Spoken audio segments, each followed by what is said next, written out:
बहुजन विद्युत अभियंता अधिकारी आणि कर्मचारी फोरमचे महावितरण नाशिक शहर विभाग 2 च्या कार्यालयात फोरम सदस्यांच्या प्रलंबित विविध प्रश्नांसह अन्यायकारक बदल्यांच्या निषेधार्थ द्वारसभा आंदोलन। कामगारांच्याच प्रश्नांची वीज कडाडते, सर्वसामान्यांचे विद्युत प्रश्न सुटणार केव्हा? महावितरण अधिकारी आणि कामगार संघटनांचेच वादळ।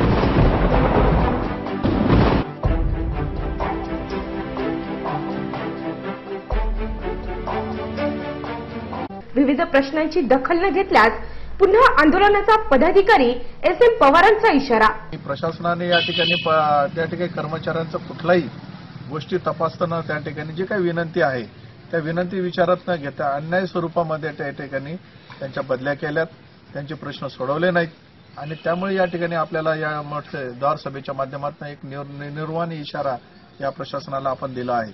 हा प्रशासनाने जरी हे प्रश्न आता सोडवले नाहीत आणि अशीच ठाम भूमिका जर ठेवली, कठोर भूमिका ठेवली तर या संघटनेचं पुढचं जे असं वाटचाल असणार आहे, या न्याय हक्कासाठी कुठल्याही तत्वाशी तडजोड न करता आपण आंदोलन करणार आहोत। बहुजन फोरम सदस्यांचे विविध प्रश्न जैसे थे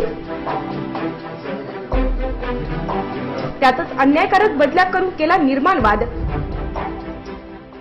अधिकाऱ्यांनी आज दिलेले आश्वासन न पाळल्यास पुन्हा आंदोलन होणारच, पदाधिकारी एम.बी. आहिर यांचा इशारा। त्यासाठी आज आपण या द्वार सभेला सर्वजण उपस्थित राहिलात आणि आपलं जे काही म्हणणं आहे ते प्रशासनापर्यंत पोहोचवलेलं आहे। जर समजा आश्वासनाची पूर्तता झाली नाही तर आगामी याच्यामध्ये आम्ही मोठ्या संख्येने या विभागासमोर आंदोलन होईल। या द्वारसभा आंदोलनातून खरंच सुटणार का प्रश्न? यावेळी फोरमचे साहेबराव पगारे, बाळासाहेब साबळे, कुणाल तेलोरे, बाळासाहेब वनिस, स्वप्नील डावरे, दत्तू निकाळे, कैलास पळे, राजू जाधव, दीपक आहिरे, भरत जाधव, भाऊसाहेब दिवे, आप्पा खर्डे, भाऊसाहेब गांगुर्डे आदी बहुसंख्य सदस्य उपस्थित होते।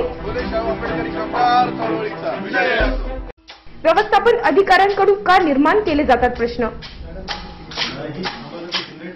नाशिक सिटी न्यूज साठी व्हिडिओ जर्नलिस्ट सुनील पगारे, नाशिक।